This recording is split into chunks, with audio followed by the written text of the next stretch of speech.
With so many microphones available, I still get the question, should I choose the Shure SM7B or the MV7X? So whether you're a YouTuber, podcaster, broadcaster, record vocals in a studio, let's find out what the difference is between these two mics. Now, all the audio in this comparison is going to be done without processing, so you're hearing me through these two mics without any kind of filters, compression, or EQ. I'll throw those on later on so you can hear the difference, but we'll start out this way. Check the lower thirds to find out how I have these set up. And to start out, I'm just going back and forth between the two mics here so you can hear the difference. We have the Shure SM7B that at the time of recording is around a $400 microphone. On the other side, we have the Shure MV7X, which is available for a little under $200. Now, the MV7X is a follow-up to the MV7, which was a dual mode, a USB and an XLR microphone.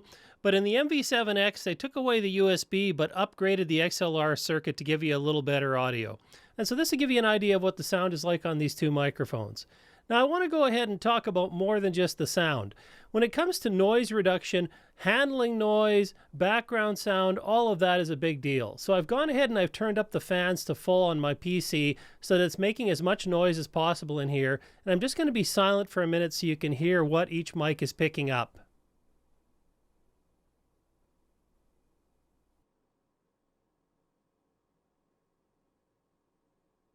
And so to my monitoring, both microphones are picking up a little bit of that background noise. It certainly isn't bad. These are broadcast dynamics, so they do a pretty good job. Now we'll go ahead and take a look at the handling noise. Now the Shure SM7B has a great reputation for its internal shock mount. That takes care of a lot of noise. So I'm going to tap on the boom arm here for you.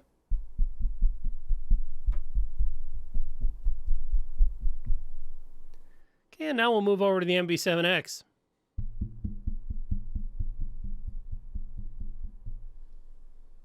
And so both microphones are going to pick up that kind of sound. So if you're planning on moving the microphone around while you're making content, that's going to be something you need to be aware of. We'll do a quick look here at plosives as well. People, because. People, because. Now there's been some talk about the MV7X not rejecting plosives all that well.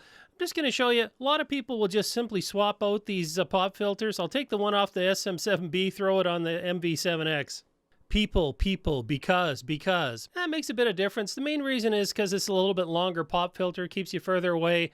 If you're going to use this for really loud vocals in a studio, loud singing, I recommend a full pop shield in front of either one. Now, a really big deal is going to be working distance, because right now I'm at about 6 inches off these microphones, so I've got them each about 6 inches away from my mouth. And that's okay if you want to have the microphone in the shot. Certainly for voiceover, the closer you get the microphone to your face, the better it's going to be. But what if you want the mic a little bit further away, a little bit out of frame? Let's back them up. So now I moved the microphones to about 14 inches or so, about 30 centimeters, a little more, 35 centimeters away from my mouth. Just showing you where they are on each side. They're just out of frame here. This is a sound you're going to get. So if you want to have the microphone out of frame, you can do that with these mics. Might want to turn the gain up a little more, but then you will pick up some additional background noise. And again, the audio isn't going to be exactly as good as it is up close, but you can always do a little bit of work in post. I'll move back a little further for you. Now I'm at a full 2 feet away from the microphone, so quite a bit of distance here, and this is the sound we're going to get. And both of these microphones are going to do a reasonable job with background noise rejection. I'm typing away on a keyboard now so you can hear.